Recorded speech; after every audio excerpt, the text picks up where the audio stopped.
Okay, let's see. We got this recording. The chat wall is alive and ready. Just want to see if everything is up on Twitch. And it looks so, actually. Alright, everything seems pretty fine so far.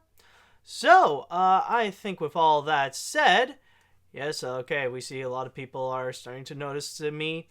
Alright, so, with all that said and done, I think we are all prepared. So, welcome, ladies and gentlemen, to AniMat's Crazy Cartoon Cast. And I will tell you right now, first and foremost, that yes, in this episode in particular, we are going to be putting back the cartoon in AniMat's Crazy Cartoon Cast. If you guys don't remember last week, I was pretty much discussing a lot of Disney live-action remakes, and there was barely enough cartoon. There was a lot of crazy, but not enough cartoon. But I will promise you right now that in this episode, we got a whole bunch of cartoons to discuss. But beforehand, I just want to start things off on a little bit of a somber note, though, but I think it really is important to go and mention, considering that this is something that is on the internet. So I just want to go and pay my respects to Stefan Carl Stephenson, in which you guys may probably know more as Robbie Rotten from Lazy Town, or from the We Are Number One videos. Sadly, he passed away at the age of 43, I believe, due to cancer, which is a real unfortunate loss to many Lazy Town fans, and especially to the internet, because I'm sure we've all had that one little moment where we just had a lot of fun listening to We Are Number One, or just watching random We Are Number One videos online and stuff like that. Or if you do legitimately watch Lazy Town as a kid or something, then you probably might have enjoyed a lot of Robbie Rotten's antics. So I just want to go and pay my respects to him, and may Stefan rest in peace. Alright, so with all that said and done, why don't we just go ahead and get things started with today's episode. So, I would like to go into the chat wall right over here, and I want to ask, are you guys ready for this episode of AniMat's Crazy Cartoon Cast? I just want to see, because the chat wall can often be a little bit delayed in terms of their response. Yeah, a lot. Okay, yeah, we got like a lot of rest in peace. Alright, so yes, we are already perfect! Okay, so, with all that said and done, let's go ahead and get things started with our first story, in which we are going to return to a particular scene in a movie that we have yet to come out, but it has already become such an internet sensation. Yes, once again, I shall be discussing about the Disney princess scene in the upcoming film Ralph Breaks the Internet. Because that really was something in which, whenever there's some new information or new images or even new clips that would come out of it, like, people flip their lid and they immediately get more excited, and whatever comes out of it, it just immediately becomes trending. Especially last time, when we see all the Disney princesses in more casual and comfortable wardrobes that look a lot better than just wearing their formal dresses all the time.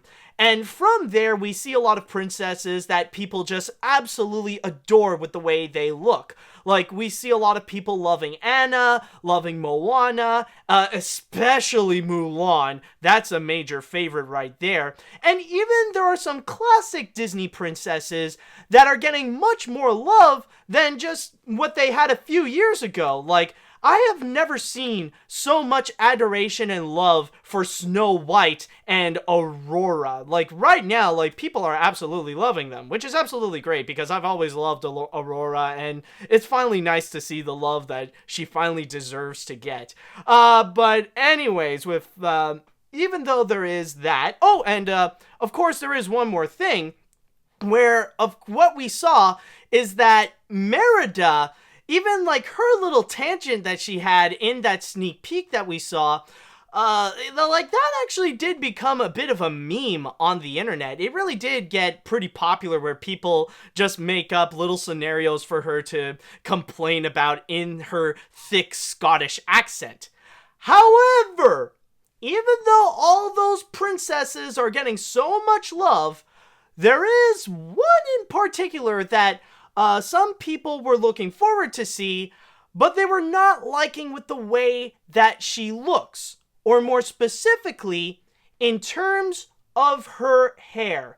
And who I'm talking about is actually going to be regarding Princess Tiana from The Princess and the Frog. Yes, as you can see from my source here in Deadline, Ralph Breaks the Internet receives criticism for appearance of Princess Tiana. And I will read a little bit from an excerpt right over here. For black women, the representation of hair is crucial, but not solely for cosmetic purposes. As author, and actually, hold on, let me just give you a better look at where I'm talking about here. So, as author and cartoonist C. Spike Trotman posts out on Twitter, black hair is complicated, political, and not something one can thread on Twitter can explain. Let's see, for Disney, hold on a sec. Thoughtman proceeds to provide a cheat sheet for Disney, animators, cartoonists, and others about black women's hair via a string of tweets giving tips including basic information that could help in the future. And the big reason why it is pretty controversial right now is mainly because if you look into the sneak peek, which, it's a little slow. So you see Tiana, like, she's right, like, in the sneak peek, she's right next to Vanellope and Anna and Elsa. And right here, you see her hair, like, it is pretty curly, but it's kind of like the same texture, and it gives out a bit of the same feeling, similar to Merida's hair. Like, if we just back up a little bit, like, that hair is no different than what we got with Merida's hair, which is why it ended up being a little bit controversial. And even in which I will call C. Spike Trotman as her Twitter handle, which is Iron Spike, because I will admit that is a pretty cool name, and you deserve to be called Iron Spike than your full name, because that's actually pretty awesome. Where Iron Spike would actually go and immediately react by saying, "Y'all don't understand how important Princess Tiana is to black girls. We finally had a Disney princess that looked like us, and now she doesn't. They gave her Eurocentric features and turned her into a racially ambiguous woman. It's a no for me, dog." Or I think it's her, or maybe that's just another Twitter user, but basically the biggest advocate in all this is, of course, Iron Spike. And from there, she would also give out this lengthy Twitter thread regarding black hair and how to draw them or to create them properly. So it's long, but she pretty much describes a little bit of the history of black hair, like what does it mean in terms of culture, what does it mean in politics and stuff like that, the consistency, how to draw it, and all that, and also the different styles of hair that you can do for an African American when you would draw one or you would create one out of computer and all that kind of stuff. So yeah, it's pretty long and it has a bit of a major history, but she does give out a lot of really interesting information. And if you are an artist, or if you are someone that aspires to be an artist or to draw or to work in a field like animation or something, then I highly recommend that you go and check out this long Twitter thread, which is by Iron Spike, done on the 18th of August 2018 at 5:56 p.m.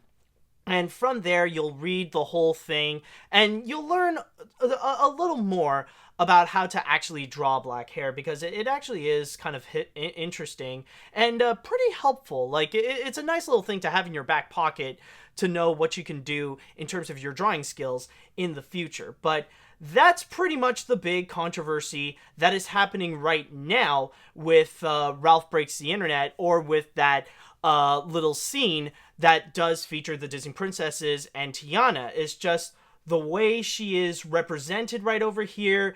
It doesn't necessarily look like Tiana per se, or she doesn't necessarily look black enough. It's almost like not necessarily whitewashing, but take away a lot of the black features from her, and especially regarding the hair, where it just doesn't look that correct in terms of what they've created. So, looking into all this and looking into what the controversy is all about, I just want to start things off right over here to play a little bit of devil's advocate and to look into the point of view of the artist, or with the animators who actually made that scene in particular. Now, the thing is that I do understand how it is very difficult for animators to go and create something like black hair, or just hair in general. Because a lot of people don't realize that hair is actually some of the hardest things to actually create in computer animation. It's actually very difficult to actually make hair look realistic, or to actually make it look good. And even Disney would actually have a lot of complications in order to actually make some good looking hair. And there are certain movies where they would actually go as far and create brand new software, brand new technology, in order to go and actually create some good looking hair, or some believable hair. Like they did that for Tangled, they did it for Brave, or at least like both Disney and Pixar. And even it goes far back to the beginnings of computer animation, where there are a lot of them where they would have to find some ways to cheat through some hair. Like I remember like the people at Pixar, they had to find ways in order to not make hair complicated when they were making stuff like Toy Story. And also even Monsters Inc., like one of the toughest challenges was actually to go and create Sully's fur, which is why mainly Sully and probably a few selective other monsters are actually kind of this very small minority who are actually hairy. You may notice that in a lot of monsters from Monsters Inc., their skins are mostly they're mostly smooth. They don't have hair in them. They mostly have like this skin-like consistency, or scales, or stuff like that. But barely would they have actual hair on them. So I do understand that it is pretty complicated, and clearly Disney and Pixar, they still have a lot to learn in terms of actually creating some good looking hair. Like sure, they do that on a lot of white people, but in terms of black hair, that is still something that they need to go and improve on, and it is something that they still need a bit of lessons to understand how black hair works, how to make it look believable in computer animation. So it is another major obstacle. Maybe they didn't necessarily get it on their first shot, but this is something in which it's extremely complicated for animators that could probably take them years to actually understand and try to perfect in terms of that craft. So I do understand that for animators, it is very complicated for them to go and create some good looking hair for Tiana. That I do understand. However, there is one major catch though. Even though I do understand the side of the animators and stuff like that, I still do, I actually do understand the other side though.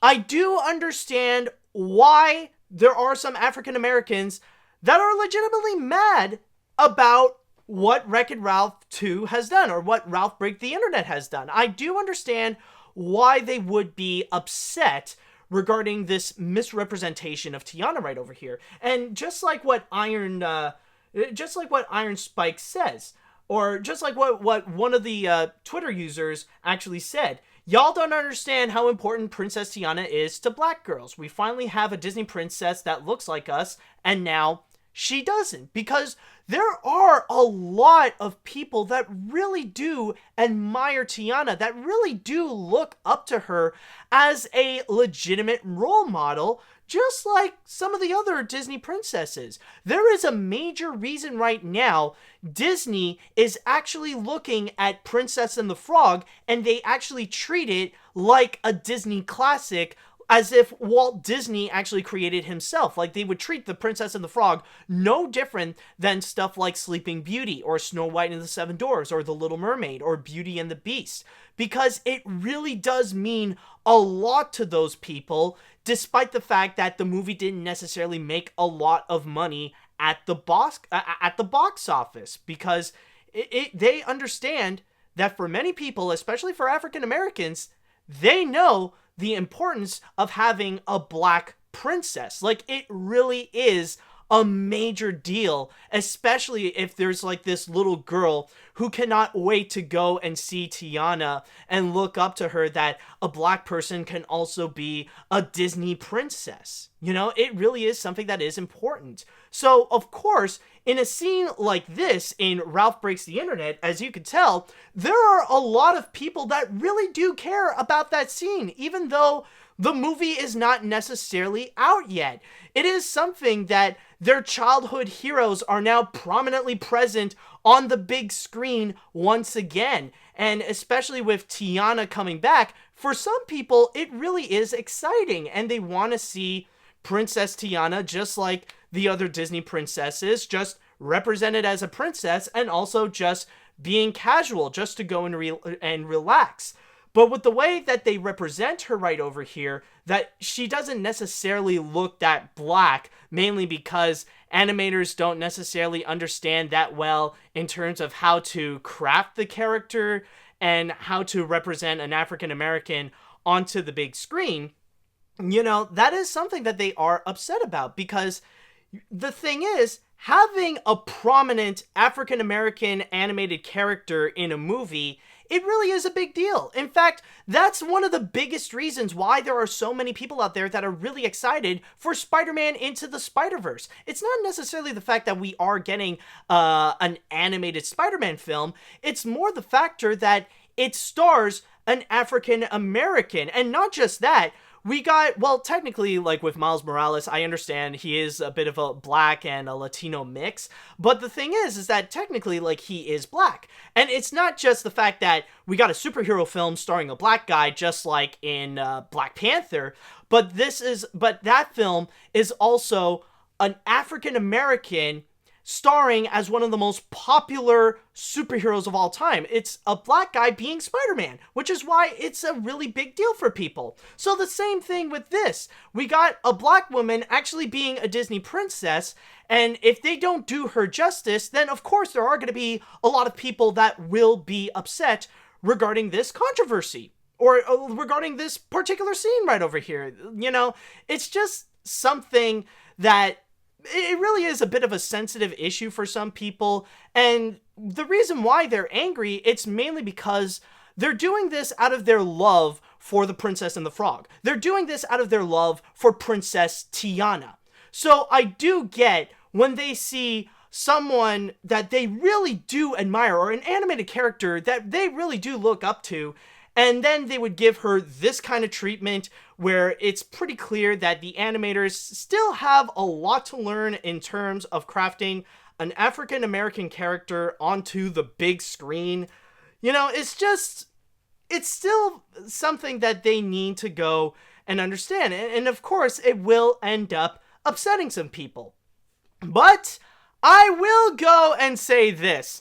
Now, of course, there are a lot of people that they would see this kind of controversy, and they would think that it's absolutely stupid. Like, they would just look at this like, what the hell? Why are people getting mad at this? I mean, really? They're just pissed off over Tiana's hair? No, they're just being picky, and they're just looking for something to complain about. Because, you know, honestly, it's kind of funny to mention that, because when, like, I go on social media, and I see all those people actually complaining about it. And I would just go on social media, and what I love doing is that I look down into the comments, all those people being negative about this controversy that they don't understand. And I just look at it, it's like, okay, I'm gonna play a little game. Let's see, who is against this controversy? All right, let me check. White. The vast majority, I kid you not, are pretty much white people.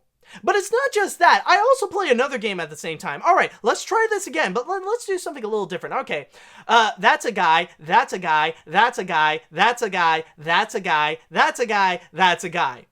So basically the vast majority of people who are complaining about this are white males. It's pretty much a demographic of people that are not necessarily interested in the Disney princesses. They don't care about the Disney princesses.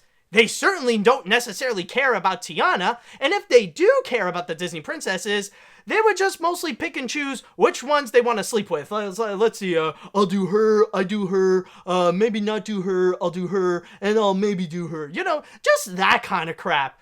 So honestly, it's kind of funny how you could tell that there is a bit of this ignorance that is going against the controversy right over here, that they don't necessarily understand the point of view of why people would be upset for something that seems a little bit small as Tiana's hair. It's mainly because of the fact that it's not geared towards them. It's like, okay, well, clearly you're not interested in the Disney princesses. You don't necessarily care about Tiana, so let me just ask you this. Why should I care what you think in the first place when you don't care about who's represented right over here, okay? It's kind of ridiculous. So, overall, I will say that I do understand the point of view of the animators that this task is honestly extremely difficult to go and create. But on the other hand, I do understand why people would be upset about this, because this is a little bit of a race issue. This is a little bit of a political issue, because this is about black hair, and often people actually do care about black hair, and it actually does mean a lot to some people. So honestly, I do see both sides of the argument right over here, where despite maybe this is just gonna be like a 2-minute scene, and like Tiana herself is just gonna have like a couple of lines, and that's pretty much it, and we're only going to see this for like a minute, and that's pretty much all there is. But on the other hand, there are people that do look up to Tiana, that really do admire Tiana, and they want to see Tiana to be represented as the prominent black Disney princess, you know? They want to see Tiana do justice in this case. Not literally like a superhero film, but at least have justice for the African-American demographic. And that's pretty much my piece, little here in terms of this little controversy. Now, I would like to know into the chat wall, what do you guys think about the controversy regarding Tiana's hair and Ralph Breaks the Internet? Do you understand why people would be upset about this? Or do you understand more about why animators have a bit of a hard time in terms of fabricating their hair? I would like to know, which side are you on regarding this thing? Okay. Let's see. I've seen some pretty weird criticisms of animated films in my day, from bad business decisions to allergy bullying, but this could quite possibly take the chocolate cake. It's like getting mad at a movie over the character's eyes. Oh, wait. Well, I mean, like, okay, hold on. For some reason, Tiana has always gotten controversy, rightfully or not. Remember her original name being Maddie and getting changed to being too close to Mammy? Or chambermaid job, being a waitress, and some people being, oh my god, yeah. You actually do bring up a good point, because, that is actually some interesting context that I did completely forget about until now, is actually the fact that Tiana has always been a pretty controversial character, where even when creating her, Disney did have a bit of fumbles. Like, sometimes they didn't necessarily get things right, and sometimes it would upset some people, so, like, yeah, I mean, like, this is honestly kind of continuing the legacy of Tiana, where creating her is not necessarily easy, and Disney is not necessarily perfect, in terms of, like, trying to nail it, you know? Like, sometimes they will have a bit of trouble trying to represent her. Let's see. Are there any other comments that people want to make? Let's see. I care about, Disney princesses and Tiana, but I don't think her hair, looks that bad. Let's see. I think the character design for the character designers for Tiana could ask African American hair designers to get help for hair designs. But I mean, it's probably something that, like, maybe it was something that people really did glance over, and it's not something that they necessarily thought about.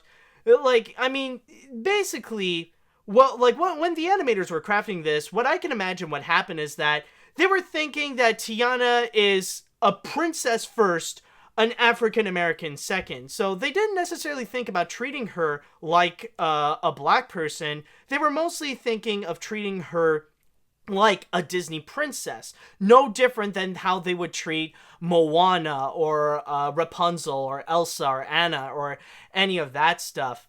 But actually, it does make me realize something. There is something very interesting about all this, is that, you know, if they would have some really tough difficulties in terms of fabricating her hair to make it curly and stuff like that, why not make it a little bit straight, you know? Like, why not try to do something that's a little bit like Aurora right over here, where it's not necessarily curly, but, you know, it's not straight either. Like, it does have a bit of long curves. So why not just give that to Tiana, just make long flowing black hair, and that could probably solve a lot of issues, you know? Just, you know, give her a little bit, you know, actually give her a little bit of similar hair to Moana.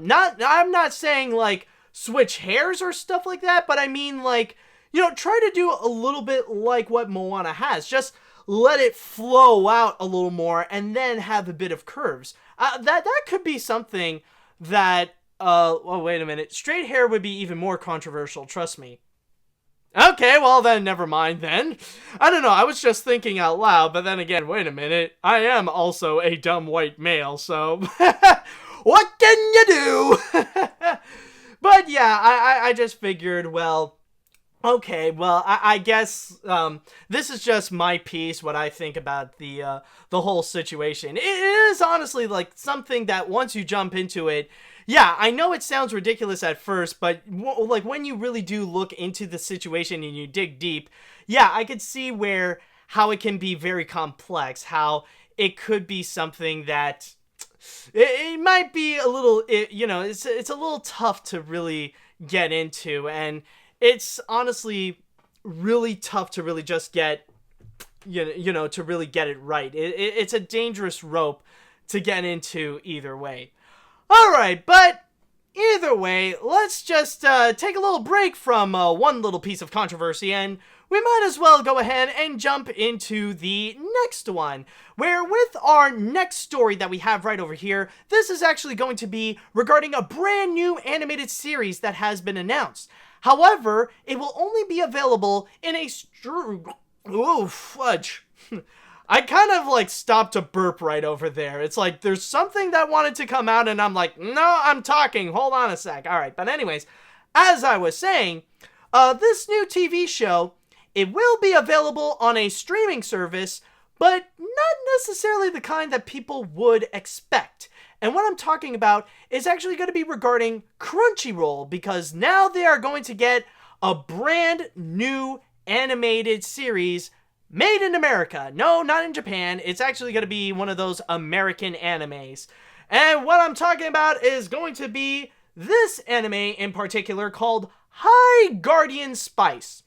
Now, the big thing with this, and the big picture, is that Crunchyroll has officially began a brand new mission to go and actually create original content, where the company Elation, they are going to be going out, and they actually started to create a brand new studio called Elation Studios, where they are going to make some original series that will be coming out exclusively for Crunchyroll. And they've just announced the first one, which is going to be High Guardian Spice. Now, to give you a little bit of a description of what this series will be about, it says here, using my source in Animation Magazine, where it states, "In High Guardian Spice, a life of 4 fierce girls, parsley, sage, rosemary, and thyme. Yes, Crunchyroll, I noticed that little Simon and Garfunkel reference that you did there. In fact, I wouldn't necessarily surprise if you have a professor character who's actually called Simon Garfunkel. But anyways, okay, so these four fierce girls converge at High Guardian Academy, the one place where they can stumble towards adulthood while becoming the heroes they've always admired. As they master the ways of battle and sorcery, are foursome form allegiance and comical kingships, uncovering legacies and betrayals and discover their true identities while preparing to protect the world from an ominous unknown threat. We also do have a quote from the head of Elation Studios, who is also the president of Women in Animation, Margaret Dean, where she states, "With Crunchyroll Originals, we're looking to showcase animation as an art form, delivering meaningful original content that draws from our strengths as a truly international service dedicated to super serving anime fans. The art style of High Guardian Spice combines anime influence with an untold story and unique perspective. Ray's team has been inspiring to work with, and we can't wait for fans to see what we have in store for them." And by Ray, what she is talking about is actually the creator of the series, Ray Rodriguez. We also got a quote from the general manager of Crunchyroll, Kung Gao, in which he states, "Crunchyroll Originals aim to elevate animation as a medium for storytelling, as most animated series in Western cultures is geared towards kids or comedy. Our fans grew up watching anime, and today anime inspires creators from around the world and influences so much of broader pop culture. We look to tell distinct, impactful stories, best executed in the medium of animation from a global creative community who is inspired by anime. With this in mind, we are excited to introduce more shows and announce the rest of our slate in the coming weeks." So they're pretty much just beginning with High Guardian Spice. In fact, they actually do include a 90-second video, 90 minutes for God's sakes. They do have a 90-second video just as a little bit of an introduction of what High Guardian Spice is. So without further ado, let's go ahead and actually take a listen to what Crunchyroll has in store for us with High Guardian Spice. This show has a lot of heart that I don't think would have come through from any other studio. One of the things that really attracted me to the position was the opportunity to do traditional hand-drawn 2D animation. Not only do I get to go back to the art form that I truly love, but I also get to create a studio from scratch. High Guardian Spice is about four girls who live in a magical city and are going to school to become guardians. It's funny and it's warm and it's adventurous, and they're letting us make it a little bit weird, so that's very exciting. There's an authenticity to it and a sincerity that's just heartwarming. It's a very modern reflection of the world. Our characters are really diverse, our cast is really diverse, and that's one of the things that excited me the most about it. People are really excited about what the show is and what it represents. The fact that Crunchyroll Originals is doing this as a 2D animated series, it's giving us an opportunity to do things artistically that a lot of other shows and other studios really have forgotten how to do.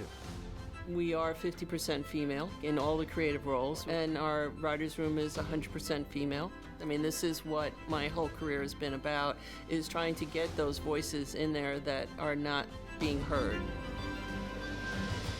I don't think anyone has seen stories quite like the ones that we're going to tell. So that's pretty much what they're trying to represent with High Guardian Spice, or at least what's going on behind the scenes. The big thing that they really want to advertise is mainly the diversity aspect of what has gone behind High Guardian Spice. The factor that behind the scenes, there's a large group of diverse people that are doing the animation and doing the creative aspects, where we do have, of course, 50% female, but also so many other minority groups. It's not just going to be white males that are going to be working on this, but also at the same time, the writing team is also consisted of entirely women. So this is an all-female writing crew. And they're going to bring in their special brand of magic in order to go and create High Guardian Spice right over here. Now, we did not necessarily get any piece of animation. At the most, what we've seen is just the poster, as you can see here, and also just some concept work like character designs and some work in progress backgrounds, and that's pretty much it. We don't necessarily... Whoa, excuse me, there's the burp. We don't necessarily have a lot of new things going on. Well, we don't necessarily have anything to really show of what High Guardian Spice truly is. And I'm just going to start things off by discussing my little thoughts on High Guardian Spice. Like, what do I think so far, just by hearing the concept of the show and stuff like that? And I'm gonna be very honest, I just feel like I am a bit doubtful right now, mainly because I don't hear a lot of originality coming from this. And I know it does seem strange, because this does seem like something that could be entirely original, but just by hearing the concept alone, I just mainly think of one thing: Ruby. Because a lot of this really does sound like Ruby. I mean, think about it. Like, the show, it's an anime-inspired show that's gonna be made in America, and it stars 4 girls. Like, we got 4 girls right over here, each with their own different colored hair, interestingly enough. And on top of that, the plot is that they're gonna be going to a special school where they're going to be learning about their friendship and, just, like, we see the progress of their relationship, and also they're going to be learning about doing battles and stuff like that, so it could be possible this might be an action-oriented series. It's just, a lot of this really does sound like Ruby. Now, I'm not bashing the show or anything like that. What I would like to know is that I need a little bit more, so that I want to see the big difference between this and Ruby. Like, what would be the big difference between, like, what is it that would make High Guardian Spice stand out from Ruby? Like, make it not seem like a clone. I mean, the only big difference that I am seeing so far is the factor that they are going to be making this they are going to be making this a hand-drawn series, where Ruby is computer animated, even though they are both technically considered anime. So that's honestly my one concern, but other than that, I will say this really does look like at least in the visual department, it does show a lot of promise. I will say the character designs are actually pretty cute, and you could tell the massive anime influence in there. The backgrounds look greatly detailed, like they are stuff really to admire, and that's probably the one right over here I just need to show. Like, look at this. Like, check out the amount of large details that they are putting in this area. It's almost like Studio Ghibli level in terms of the details that they are putting in the background. It's just, honestly, I just feel like it's marvelous. So yeah, I could definitely see the artistry that's going on in there. So yeah, it has the potential to present some strong animation, but in terms of storytelling, in terms of character development, that is something that I would need to see a little bit more of. That is something that I need to see a little bit more, so that I don't think that this is just another Ruby clone. But with that said, though, I have mentioned before that this is a little bit of a controversial series, because when it was announced, whoo boy, things got pretty wild. Because I want to go into the chat wall, and I would like to ask you guys, what is the first thing that the cartoon community does when a new animated series gets announced? I want to know, like, just answer me this question. Come on, do you know the answer? I just want to see. You could just give it time a little bit. All right. Okay. Well, looks like one got the answer. One got the answer. Oh, okay. So it seems like Shit. Okay, wow. I'm getting I'm getting a few like different answers. Like apparently, like we got. Oh, are they gonna ship? No. Well, okay, they do that, but it's not that. But yes, what the cartoon community does. The first thing they see something new, something different, they freaking complain. And my God, this is something that people really flip their lid. And this is regarding something that they have seen nothing. They haven't seen anything about it and only judge it just by the poster alone. Like, we haven't even seen any piece of animation. In fact, if you go into the YouTube channel of Crunchyroll and, like, their little video that they posted regarding High Guardian Spice, like, it really did go crazy. It really did. Because the comments are disabled, and also they disabled the like and dislike bar. So you can't like it, and you can't comment on it, because people just went absolutely insane on it, and the reactions on it are going absolutely crazy. And once again, this is another prominent example this year of like how the reputation of the cartoon community has just really came crashing down. Like, even Butch Hartman has a better reputation than the cartoon community. It's absolutely ridiculous, down to the point where now it's honestly extremely difficult or near impossible to even take any of their complaints seriously. Like, I would see someone online and they would whine and complain about the ways that I would criticize Sony Pictures Animation and stuff like that, but then I would notice, oh, you're from the cartoon community. Okay, so that pretty much means that you're just whining because you hate people who have opinions different than yourself. Okay, well, I see how it is. Alright, I'm just gonna throw it in the trash. Alright, see ya, bye-bye.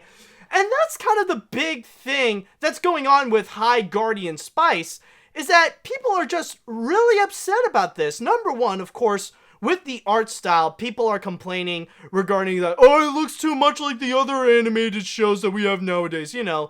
Like, pretty much people labeling the Cal art style onto this, number one.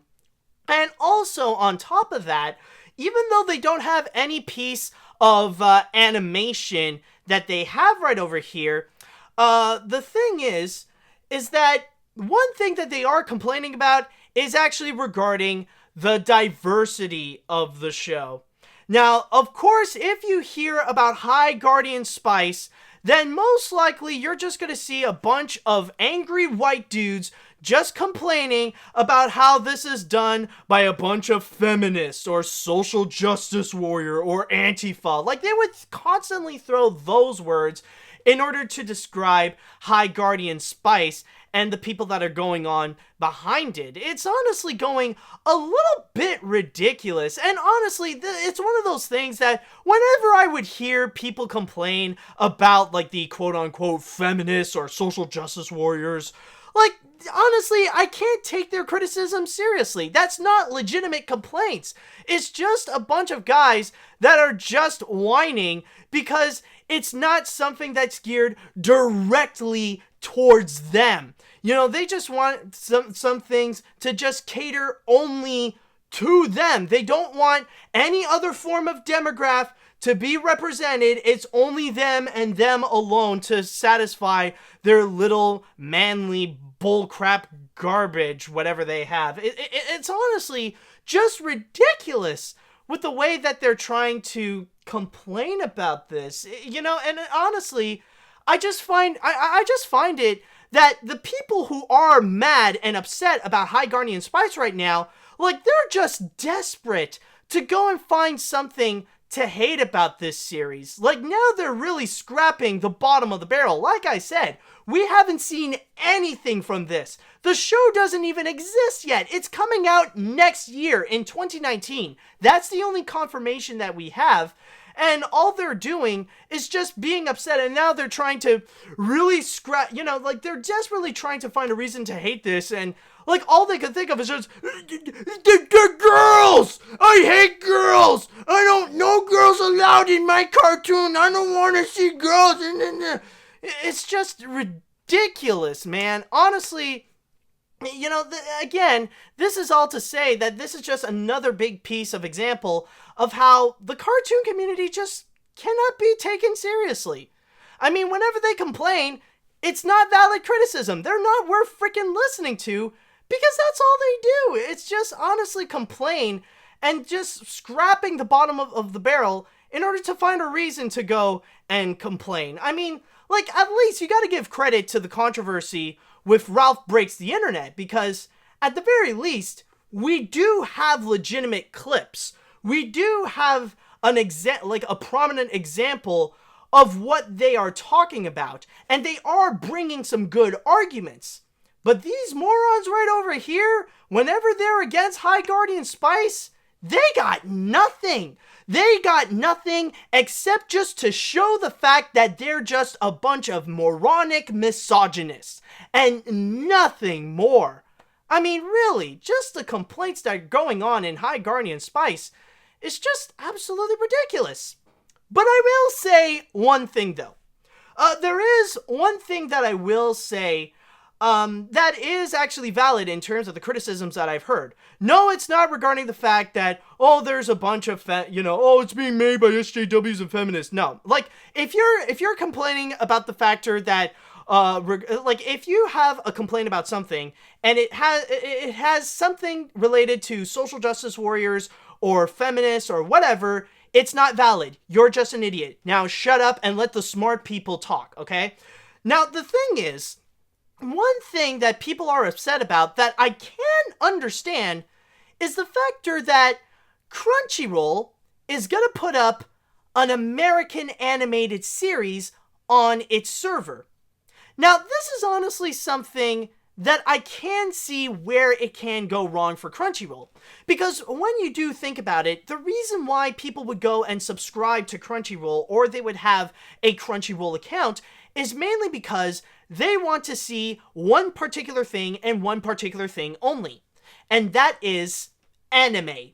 Or, in a broader term, animated franchises, or animated series, animated movies, or whatever, that are made around Asia, or more specifically, like, in Japan and stuff like that. So, they want to go and see Japanese media. That's kind of the big reason why they want to go and check out Crunchyroll, so that they could watch their episodes of One Piece, or Pop Team Epic, or JoJo's Bizarre Adventures and stuff like that. They want to go and check that out. But including an American animated series that has anime-inspired aspects, you know, it kind of takes away of why people want to check out, like why they want to go and check out Crunchyroll, why they are subscribed to there in the first place. Like, it could be a bit troublesome if they're going to go and focus more on stuff like High Guardian Spice, more so than actual Japanese animated series like Naruto or One Piece. Because there is a major catch right over here.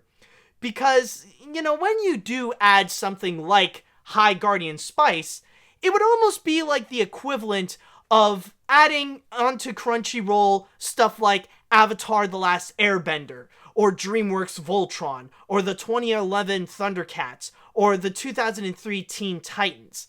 Like, shows that are made in America, but they do have anime-inspired aspects in terms of the animation and some of the storytelling. Which it's honestly a bit debatable if they would even be deserved to be onto Crunchyroll, or let alone be considered actual anime. So that's honestly the dangerous aspect that I could see, and if there are a lot more, then this could be something that might seem a little bit iffy for Crunchyroll. However, it's all in the execution though, so if they can manage to pull off very well with High Guardian Spice, then it could actually be a big hit, and these Crunchy originals might actually have a pretty good following if High Guardian Spice actually does turn out pretty well. Because the thing is, if an anime, or something that is considered an anime is made in America, that doesn't automatically mean that it's bad.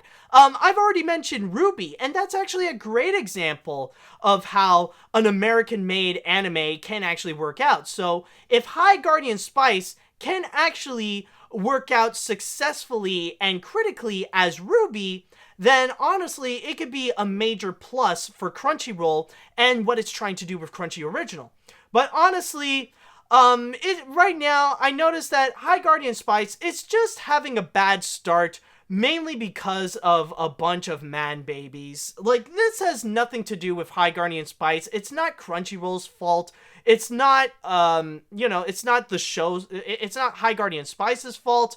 It's mainly because of the community's fault that it's been getting a bad rap so far, mainly because of a bunch of bad eggs that can't stop complaining, and once again, it's the cartoon community. What the fridge else do you expect? Alright, so with all that said, let's go ahead into the chat wall right over here, and I would like to know, what are your thoughts regarding High Guardian Spice? What do you think about this anime series right over here? Are you guys going to be interested when this will come out on Crunchyroll? Do you think you're going to pass on this? Are you impressed so far with what we are presented? I would like to know, what do you think? Alright, let me see right here. Let's see. I guess don't judge a book by its cover doesn't mean anything anymore. Yeah, exactly. I mean, that, especially in the fact that we are in the social media age, like, people are so impatient, and they want to know if something is either good or bad yesterday. That's something I always say, is that, people want to know information yesterday, which is why we have this compulsion, this impatient nature to really judge things immediately and just say, oh, this thing is good, oh, this thing is bad. I mean, it's exactly like another great example. Teen Titans Go to the Movies. We've seen so many people call it the Emoji Movie 2 right by its announcement. And then when it came out, it's actually something that is really critically successful, more so than most animated films that actually came out this year.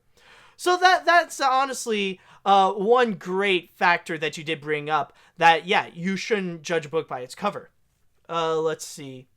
Both Avatar: The Last Airbender and Legend of Korra fit into that category. Alright, you might have mentioned something before that I kind of missed.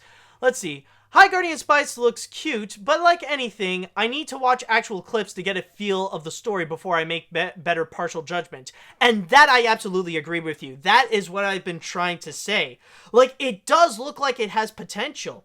It does look cute. It does look like it has some good art, but in terms of how the story is going to be, how the characters are going to be, I would need a little more, just give me a bit more clips, give me a bit more of actual stuff from the show to know how this might actually be.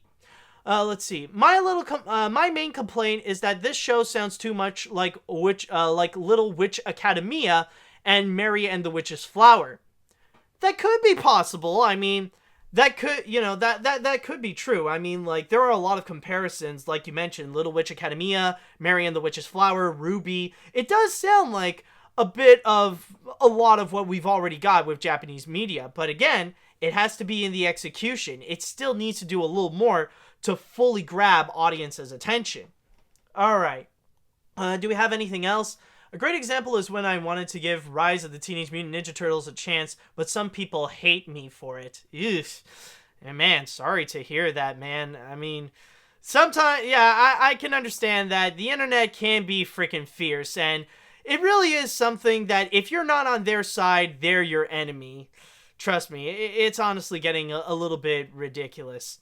But with all that said, I think we're pretty much good with controversy so far.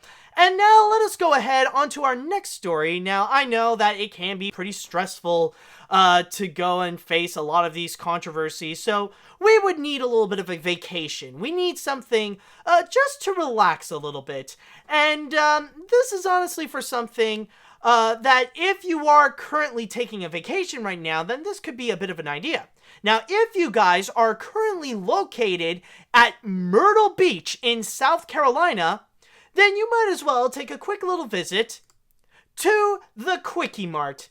Yes, apparently they have officially opened what they said is the first ever permanent Kwik-E-Mart. Now, this Kwik-E-Mart right over here, like I said, in Myrtle Beach, California, what they would actually offer is that it serves a lot like a regular convenience store where you can go buy some food, and you would actually get some stuff that they would sell at the Kwik-E-Mart from The Simpsons. Like, you can actually buy Lard Lad donuts. You can actually get a squishy. You can get Buzz Cola. You can get Duff beer. You know, you can get those stuff. But at the same time, what this place is also a shop where you can buy some Simpsons memorabilia. Like, there's a little video right over here that they do include where they give out a little tour, and we're just going to see a little bit of what it is. I'm not going to put up the volume. So, yeah, like you see all around, like you can buy beer, and you can buy, like, all these different accessories. Like, you could buy stuff that would have, like, Homer Simpson, Homer, Lisa, Marge, Bart, or Maggie's face on it. Like, there's a whole lot that they can go and include. Like, you know, it's mostly the main thing is that it is a Simpsons shop. That's kind of the big thing of what this Kwik-E-Mart is all about. And this is actually brought to us by a company called SimEx-Iwerks Entertainment. And we actually got a quote from Michael Needham, who is the CEO and founder, who actually stated, "We are thrilled to bring The Simpsons to Myrtle Beach in a way that's this incredible brand in a way that this incredible brand deserves. Launching this experience will be the culmination of years of passionate effort to bring The Simpsons to life beyond the screen. We are creating a series of memorable moments enriched with tremendous detail throughout the attraction so that guests feel they are part of the Simpsons universe."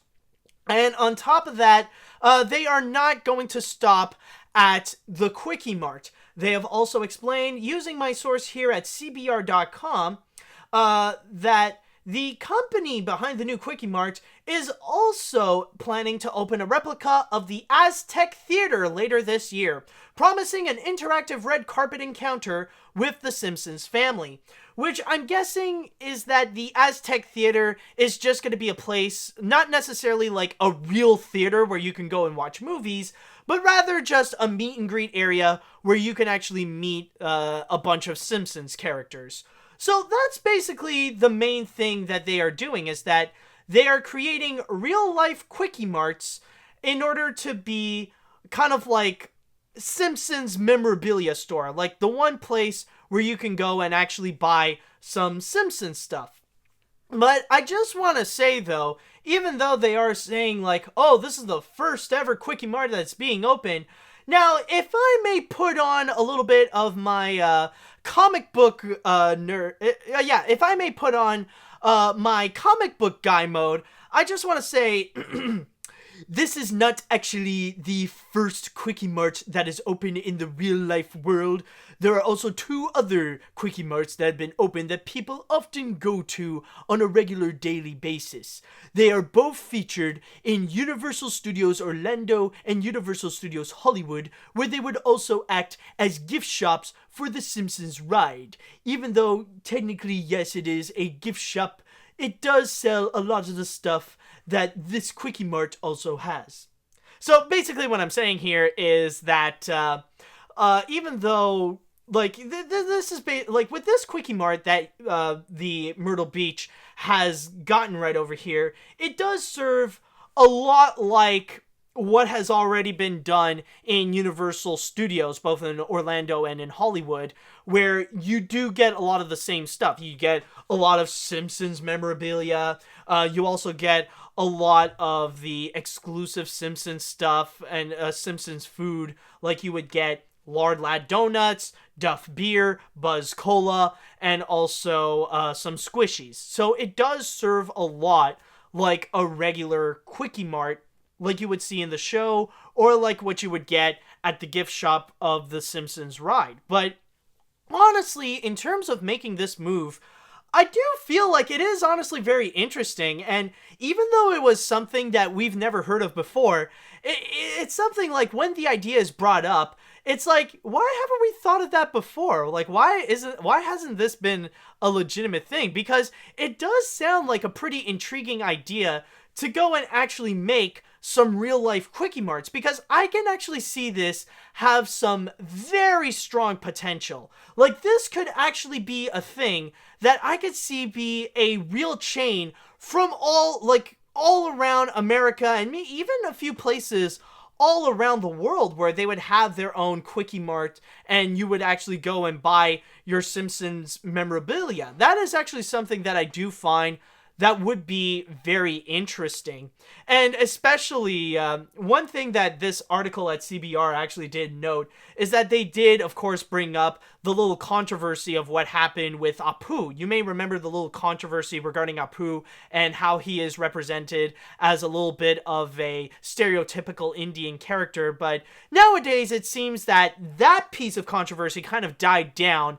And even as a little bonus, like when you go to Kwik-E-Mart and you actually exit the shop, it actually stated that you do hear a little bit of just Apu on the side going, "Thank you, come again," which is actually very nice and honestly a bit cute in a way. But yeah, this is honestly very interesting, and I would like to see this grow. I could definitely see this become this major chain. It doesn't just have to be at Myrtle Beach. Like, if they can legitimately make a Kwik-E-Mart just in itself, then it could probably go in several other places. I could see it go everywhere. Like, I could see one even in some of the big cities in a way. Like, I could see this, like, near a park in, you know, in some place like New York City or in Los Angeles. Like, it'll probably, like, I know the aesthetics would have to be a little bit different. Like, it can't just be, like, a building in itself. Like, if they are gonna go in those big cities, because, like, then you'll probably have to be, like, in the first floor of a skyscraper or something like that in order to get a reserved spot for Kwik-E-Mart. But honestly, this is something that I could see that they could definitely expand in terms of making, like, these Simpsons shops. I mean, we are talking about a series that's going to be turning 30 very soon. So why not actually go and create a place where you can go and buy Simpsons memorabilia?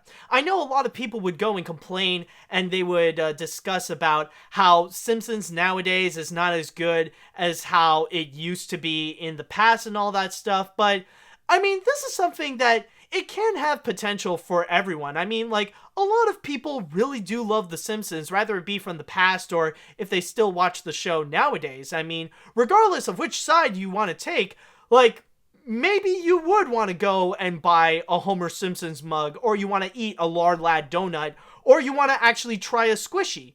You know, this is something that I could see go really, really big, and it could actually be available in several places. I can see the strong potential that this can actually hold. So who knows how far this idea can have, but I think really SimEx-Iwerks, I think they really do have something, and I do hope they can actually grow upon it. Like, it doesn't just have to be just exclusive to Myrtle Beach and in Universal Studios. Like, I would actually like to see more different Kwik-E-Marts happen in several areas. That would actually be a pretty cool thing. So who knows, but I really do think that SimEx-Iwerks, they're really onto something when it comes to creating real-life Kwik-E-Marts. Now, from there, I would like to know what you guys think right over here. What are your thoughts about making real-life Kwik-E-Marts, and about this Kwik-E-Mart in particular that is now open in Myrtle Beach, South Carolina? Are you guys, would you be interested to see more Kwik-E-Marts? Would you be interested to be entering into a Kwik-E-Mart and buy a few stuff? I would like to know what you would think about all this. Let's see. Now how about an actual Android comic shop in Universal Studios? That would actually be very interesting. That would actually be pretty cool. I would be down to actually see a real Android's comic shop. That would be an awesome idea. Let's see. I love how SimEx-Iwerks makes an extended 4D version of the Ice Age short, No Time for Nuts. I've never heard of that before. Let's see. What are the odds that the guy who made the documentary The Trouble with Apu will be quite angered and maybe protest? Optionally, will this place have the sugar drink that gave Bart an LSD experience? Oh, they should probably sell that. But in terms of the guy who did that documentary, I think I think he said that he's pretty much done with it. Like, he has officially moved on, and he's no longer going to be talking about the Apu controversy and all that stuff. Like, he's pretty much over. Like, I think he has completely moved on from all that. Oh, let's see now. Anything else about this? Do you think Albuquerque, New Mexico will have this or not? Maybe. Who knows? It'll probably depend. Or you know what would be interesting? That they would, honestly, I just realized this.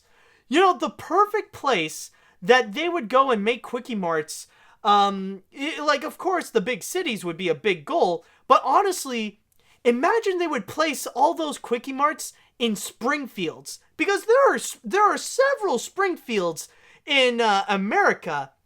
So I could definitely see that they would go and create a Kwik-E-Mart in every Springfield there is out there. That would be a great idea. Oh my god. If somebody is working at SimEx-Iwerks right now, write that thing down. Holy crap.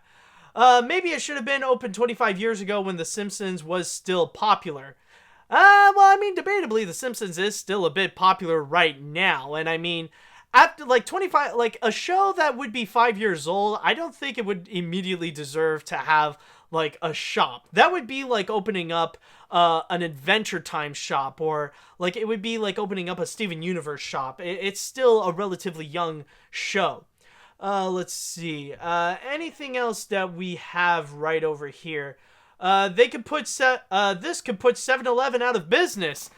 Well, I wouldn't go that far. I mean, yeah, it'll work out as a bit of a convenience store, but I don't think it's going to be that much of a legitimate convenience store. I think it's going to be more like a Simpsons shop first, a convenience store second. I don't think this is going to be some legitimate competition where 7-Eleven should be peeing their pants right now. I don't think it's going to be something like that. Let's see. Do you think there will be Kwik-E-Marts outside of the USA, like in Canada? That would be something that I would be intrigued to see. And honestly, it would really depend on how it does in America in the first place. If it really does well in several places, then I could definitely see them expand, in a few years afterwards, like in Canada, and starting off in the big places like Toronto and Montreal and in Vancouver. So give it some time first to see how Kwik-E-Marts are going to go with this, and then we would go and move on from there, talking about other places around the world with Kwik-E-Mart. But I mean, this is just the first Kwik-E-Mart as it is by itself. We got to wait and see if they would even expand in the first place. Maybe it's just a Myrtle Beach exclusive thing. Who knows? But with all that said, we're pretty much done with the Kwik-E-Mart. We already got our stuff, and we already heard Apu going, "Thank you, come again." Now let us go and move on to our next story. And speaking of shops, this is honestly something that if you are a Blu-ray or DVD collector, then this could be something that might interest you. This could probably be something that you guys might want to buy right over here. And it's something that's been demanded for so long for Blu-ray and DVD players that finally Universal decided now is the time to go and unleash it. And this is actually going to be about some of DreamWorks' first animated features, where not only Antz, come on, work with me, computer. Okay, thank you. All right, so not only is Antz coming out on Blu-ray, but also The Prince of Egypt. Yes, both of these are going to be coming out on Blu-ray and Digital for the first time ever. And what a coincidence, because this is actually coming out both on their 20th anniversary. Now, this has actually been confirmed. There is no official announcement, but this is just something that the website Universal Pictures Home Entertainment, they just slipped in the information, and they actually did reveal that both Prince of Egypt and Antz are going to be coming out, where you can buy it on Blu-ray, you can buy it on demand, you can buy it on digital, and of course they're going to re-release it on DVD. So that is something that they are doing, and you can actually go and order it on Amazon right now. Now, in terms of the bonus features that they are going to offer, because of course, like, we already know that we're going to get clearer sounds and we're going to have clearer images of both these films. But in terms of the bonus features, basically what it is that they took the old bonus features from the DVDs and they're just going to place it right over here. Which is not necessarily a bad thing because the DVDs of both those films are already great in the first place. Like, for example, when you look at Antz, the bonus features that they will have include... they will have production featurettes, basics of computer animation, Antz facial animation, character design, and feature commentary with directors Tim Johnson and Eric Darnell. Now, as for the Prince of Egypt, what that one will offer is the making of the Prince of Egypt, When You Believe multi-language presentation, the basics of animation, chariot race, focus on technical effects, and a feature commentary with directors Brenda Chapman, Steve Hickner, and Simon Wells. And both of them will actually be released at the same time, which both of them are coming out on October 16th of this year. So I'm sure this is something that everybody is really excited, and I mean, like, sure, Antz is one thing, but it's mainly with the Prince of Egypt that people are really excited about to really own on DVD, like, or not on DVD, but rather on Blu-ray, that now they can actually have their chance, because The Prince of Egypt is such a beautiful film. I mean, it is, oh, excuse me about that, The Prince of Egypt, it may be one of DreamWorks' first animated films, but man, they really started very strong with this. I just actually made a review of the Prince of Egypt not too long ago, but I now have a copyright strike because of it. I'm trying to work on that. Don't worry, the issue will be resolved, and the review will be posted back up on YouTube in a couple of weeks. Just be patient. But yeah, with the Prince of Egypt, like, it is such a beautiful animated feature, and yeah, like, seeing that in HD, it would be amazing, especially for those scenes, like, with Deliver Us, or when you see Moses do the parting of the Red Sea and all that stuff. That would actually be amazing to take a look at in crystal clear HD. However, as a Blu-ray and DVD collector myself, and someone who once actually did a bunch of reviews for Blu-rays, I do have a little bit of some complaints and a bit of criticism regarding what they would offer. Now, number one is actually the fact that they are separating the DVDs and Blu-rays. Like, if you're just going to get the Blu-ray, can we just get an image of this? I just want to know. Oh, okay. Oh, wait a minute. Yes, we can. Like, as you could tell, it's just Blu-ray and digital. If you want to get a DVD, you have to get that separately. I mean, if you're going to separate them both, then why not just have one where you can actually have both the DVD and Blu-ray? I just don't see why you have to go and separate them. Either just release it's either you just release it on Blu-ray and digital, or you can release like just a DVD of it, and then you can have like a combo of Blu-ray and DVD. It's just something that I don't feel like it really does make a lot of sense. And second of all, it's something that I've complained about before. You guys know it. Look at this. The freaking covers. Like, what the fridge is this? Of course, this is going back to the infamous cover of just like a close-up of one person's face, like this monochrome color, like this monochrome background, and you just got the title on top. Like, all you see here, like with the Prince of Egypt, is just Moses on the side. Like, you see the big head of Moses on the side going, "This is my movie." And like Zephyra is just on the side going, "Yes, it is my husband." You know, and it's the same thing with Antz. It's just like it's the same thing, the same kind of cover. You just see, like, you see Z's big head, like, "Hi, this is my movie. This is the girl here that I have erotic fantasies with," which, by the way, yes, is an actual line in frickin' Antz. It's just really weird to hear, especially that it is coming from someone like Woody Allen, for God's sakes.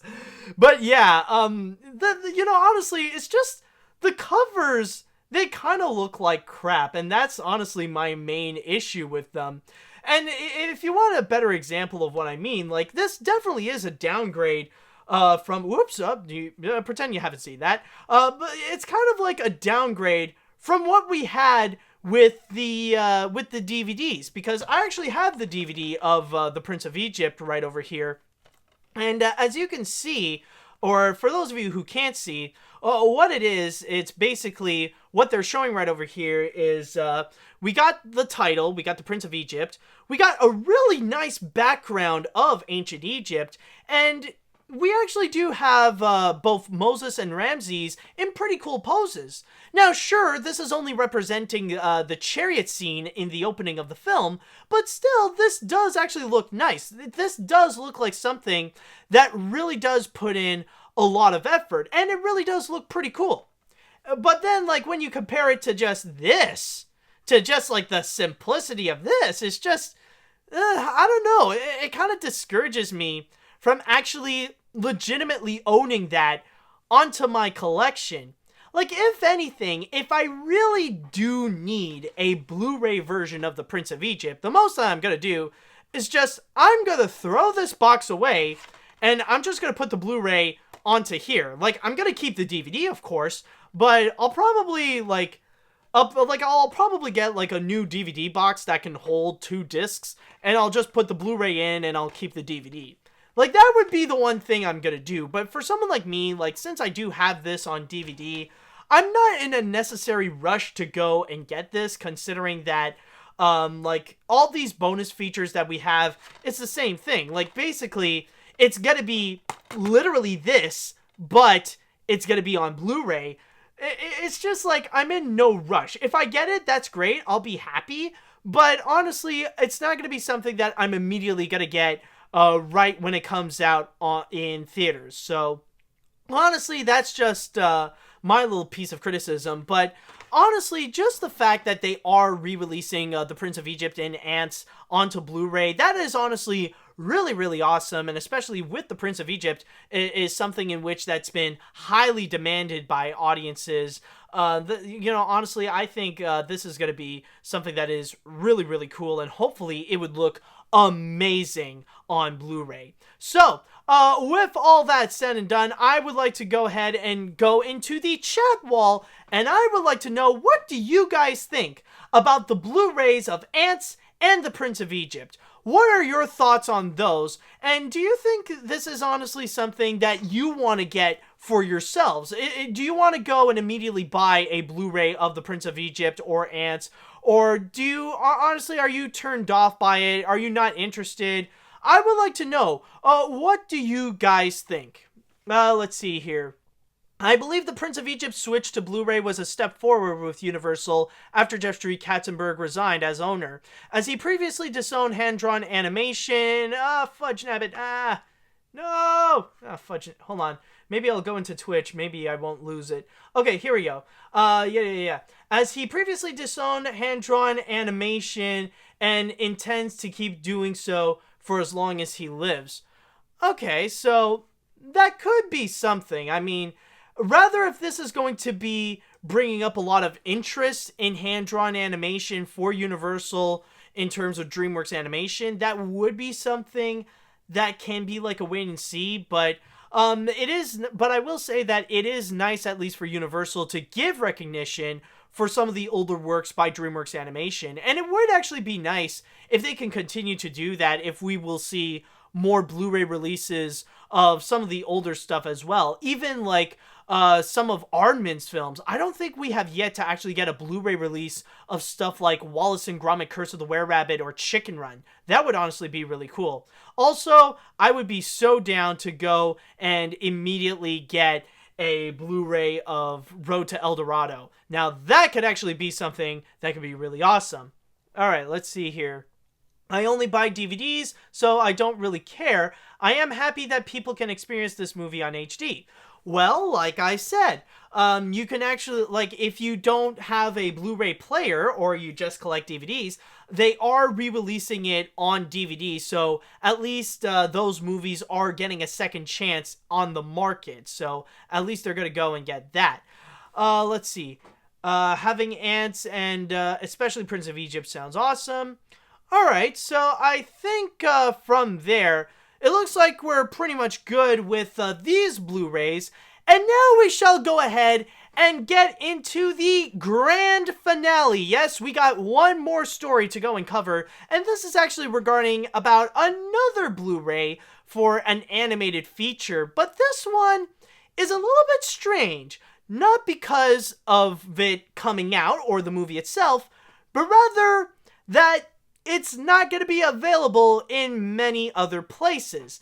And I don't know if there are any other people that are actually covering this story. I don't know if even animation-specific websites would go and cover it. So I guess for now, maybe I'll consider this an exclusive story for AniMat's crazy cartoon cast. And what it is actually regarding a movie you might have heard of. Maybe, I don't know. But this is actually something I did review. Sergeant Stubby, an American Hero, and apparently it is having some major trouble right now, because the thing is, with Sergeant Stubby, it looks like it cannot sell any of its DVDs or Blu-rays onto Amazon, where it made a post on Facebook. It stated, Amazon.com has refused to allow us to offer Stubby DVDs and Blu-rays for sale on their platform. Is this pressure from the big studio cartels to cut out the smaller studios? Please spread the word. Hashtag stand up for Stubby. Yeah, they're trying to make a hashtag for Sergeant Stubby, an American Hero, out of all things. Now, the reason why we don't necessarily know, because they don't necessarily have any other information regarding this, because even Amazon is a little bit vague regarding this situation. If I can click this, there we go. Apparently this is an email that Sergeant Stubby has gotten. Hey, could you, oh come on, what do you mean it's not available right now? It's literally there.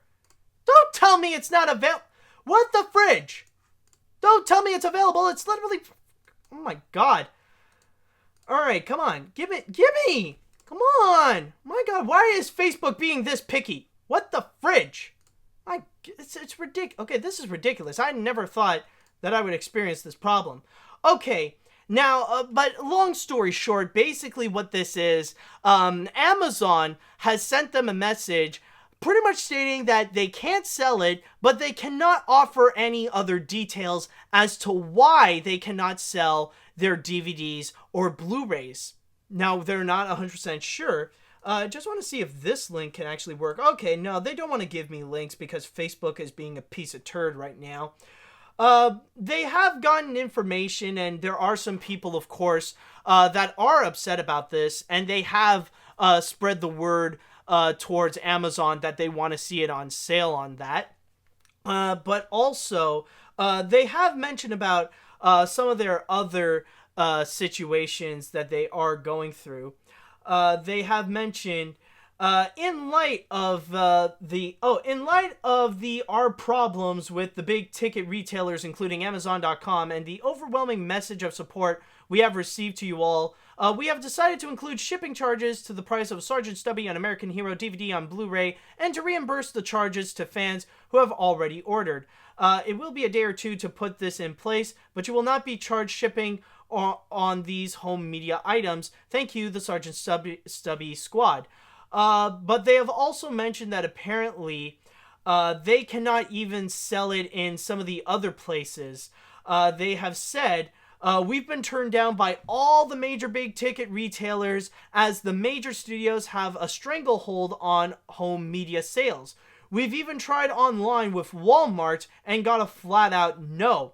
We'll have to put all our efforts behind our own store. So if you want to get a Blu-ray or a DVD of Sergeant Stubby, an American Hero, there's honestly only one place that you can, and that is unfortunately their own website, which is funacademymotionpictures.com/shops. And there, you can get a whole bunch of memorabilia of apparently concept art. You can also get a soundtrack, a poster, or you can get a bag, or you can even get a pet bandana. But you can also go and buy the DVD, the Blu-ray, or the DVD and Blu-ray combo pack. So they got it all on sale, and it is a little pricey for what they are. Like the DVD is $20. The combo pack is $30, while the Blu-ray is $23. It is a little steep for a Blu-ray and a DVD, but at least that's the only place where you can go and get it. So that's currently the big situation that is currently going on with Sergeant Stubby, an American hero, or an unlikely hero.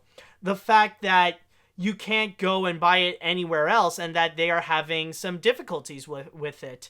And honestly, I look at this, and I do feel like it is kind of strange in a way. I do feel like I'm honestly surprised the fact that the people at Fun Academy, they are having a bit of difficulties trying to sell Sergeant Stubby, because if you guys don't recall, I have actually seen Sergeant Stubby in theaters. I have actually seen it, and I have done a review of it on my channel. You can go and check it out right now.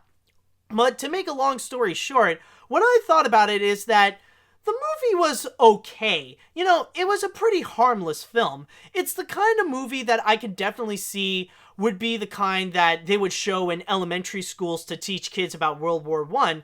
But it does give you a bit of a feel-good feeling, you know? Like, I felt happy after I came out watching Sergeant Stubby. So, seeing that they are having this kind of issue, it really does leave me a little bit confused, because the thing with Sergeant Stubby is that it is a relatively harmless film. And I think that's kind of the big thing with it, is that it's harmless. So I don't really get why they're really having that much trouble to go and release it. Especially, like, if they were capable of putting Sergeant Stubby in theaters, then they would probably be capable of putting the DVD and Blu-ray up on Amazon. Now, of course, they do bring up the theory that it's just because they are a small studio and that the big leagues are trying to push them down to not sell their stuff and like not sell their DVDs and Blu-rays. Now, if that could be the case, I'm not 100% sure. I don't know if they would have a legitimate monopoly so that they won't sell those in their markets, but like, honestly, maybe I don't really know. Maybe that might not be the case either, because, like, when I would go to my Walmart and stuff like that, but keep in mind, like, this is Walmart Canada, this is not Walmart US or stuff like that, so it could be a different case, but whenever I would go to my Walmart, what I would see is that I would check out a bunch of animated films or a bunch of movies that are relatively unheard of. Like, these are stuff that, these are, like, relatively unknown movies. They're not made by a big studio, and yet they are there. Like, you can buy the DVD, you can buy the Blu-ray, and sometimes they would most likely be in the $5 bin with the other movies that are kind of, like, in the graveyard and stuff like that. But that's the thing, is that I can definitely see Sergeant Stubby be something that you can go buy and check out on not Amazon, but like on Walmart and stuff like that. Now, it could, but also, like, we are talking about Sergeant Stubby, and this is a movie that has been it's relatively been unheard of, especially, like, when you look at its box office score. I checked on Rotten Tomatoes, and apparently it only made more than $3 million. That's it. Just more than $3 million and nothing more. Now, whether if they actually made money out of that, I don't know, but apparently that's pretty much all that it made, just at the domestic box office, and I don't know if it even counted the international box office, but long story short, Sergeant Stubby, like, it didn't make a lot, and yeah, even though it got released in some theaters, it didn't really made a lot in many theaters. It was like, it was a very limited run. Like, it literally came and went. It's like, or like, you would be considered a legend if you're one of the very few people who actually legitimately saw a film like Sergeant Stubby, an American Hero, in theaters. But it's kind of weird. But like I said before, I just find this whole scenario just very strange. The fact that a movie that it is harmless, Like, there's nothing bad, there was no violence that was depicted, and for the most part, it was mostly this feel-good movie. Like, it can't even be sold in a place like Amazon. But what's also very strange about it as well is that if you go on Amazon right now, you would actually go and find that there are some legitimate Sergeant Stubby stuff. In fact, you know what? I'm going to do this right now. I'm going to go and, I'm actually going to go on Amazon.com. I'm going to go and search this up. So I'm on Amazon. Here, I'll just write down Sergeant Stubby. So I'm just going to say Sergeant Stubby. So what do you find? Oh, well, look at this. Look at this. Apparently, you can't, like, you're not allowed to go and buy, you're not allowed to put in the Blu-ray or the DVD, but apparently it's all okay to put the entire soundtrack of the movie. Apparently they're cool with that. And let's see, you got a lot of books about the real life Sergeant Stubby, and hey, look at this. We got a poster. We got a poster of Sergeant Stubby, and even mentioning the fact that yes, this is a movie, rare poster, and it has Helena Bonham Carter in this film of Sergeant Stubby, an American hero. So you can buy a poster of Sergeant Stubby, and yeah, you can get you can get the digital booklet of the soundtrack of Sergeant Stubby. And yeah, apparently that's apparently all that you can sell. You can put in the soundtrack, you can put in the poster, you can put in books based on the real life Sergeant Stubby, but you can't put in the Blu-ray or the DVD of Sergeant Stubby, an American hero. Now, this is honestly that I find that's really confusing, and honestly, it's a little bit hypocritical of Amazon for not putting up the godforsaken film, because if you're okay with selling merchandise of Sergeant Stubby, then you should probably be fine to just sell the movie itself.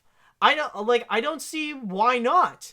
And especially when technically this is a film that would have star power. Like, this is a film that does feature Helena Bonham Carter. Like, is that not a name anymore that would be marketable for people? It's like, oh, hey, look, here's a picture of a dog. Oh, it's a movie with Helena Bonham Carter in it. Let's go buy it. Let's check it out. I mean, why? Like, I don't see why not. And I'm just thinking, like, in the bare basics of why anyone would legitimately buy a DVD or Blu-ray of Sergeant Stubby. It's just honestly something that I do find a little bit confusing. Is it because it is a box office flaw? You know, did it barely made much money at the box office? Is it because this is a movie that barely anyone has ever heard of? Is this honestly, is this a film where, like, maybe is this the case that it's just from a studio that's just too small? Honestly, I don't get it. And for me, yes, I do support Sergeant Stubby, and this should honestly be something that should be sold on Amazon. I don't see why not. I don't see why that would not be the case. So, yeah. That's honestly the whole big thing with Sergeant Stubby. And if you guys want to go and actually buy Sergeant Stubby, then all you have to do is just go to, once again, funacademystudios.com/shop, and you can go and buy Sergeant Stubby. Or for now, it's actually just you can only pre-order it right now, and because the thing is, you can only pre-order it because the Blu-ray and the DVD is just going to be coming out apparently on November 6th of this year. So maybe it could be something that would be like a holiday gift for any animation fan or for World War I buffs.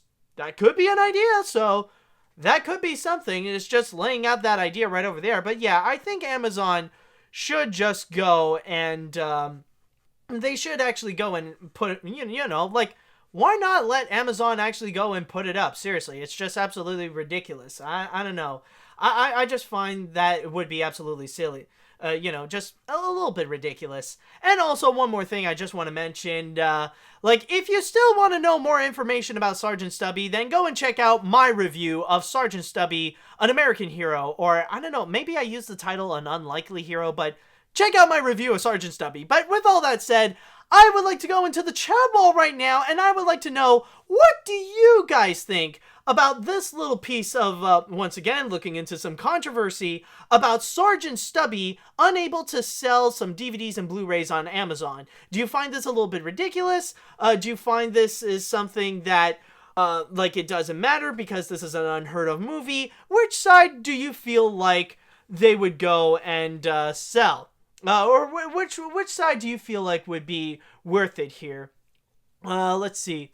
So what you're saying is Amazon doesn't want Gérard Depardieu. They don't want Gérard Depardieu and Helena Bonham Carter in their stores.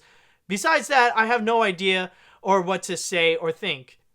Basically, that's the thing. They don't want Helena Bonham Carter. They don't want Gérard Depardieu. They don't want any of that. Let's see. Yeah, it's dumb, but I don't care about this movie. Alright. Anything else?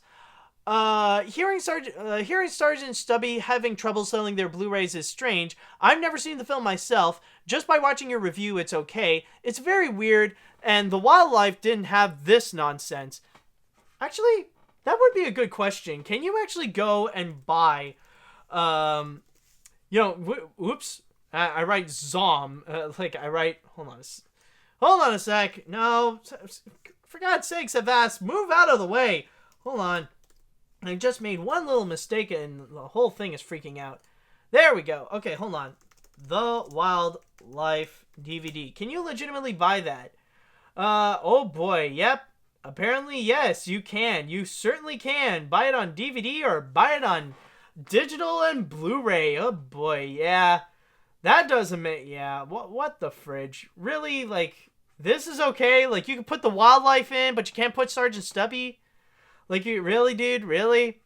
Alright, anyone else? So Amazon has a bias on what they want to sell, or my other theory is that Amazon is trying to discourage physical media outside of the major studios. That could, honestly, that's not a crazy idea. That might not be a crazy idea, to be very honest. Like, maybe it could be something in order for people to go and encourage to get Amazon Prime and stuff like that, but, what you're suggesting, it's not a crazy idea. That might have some logic in there.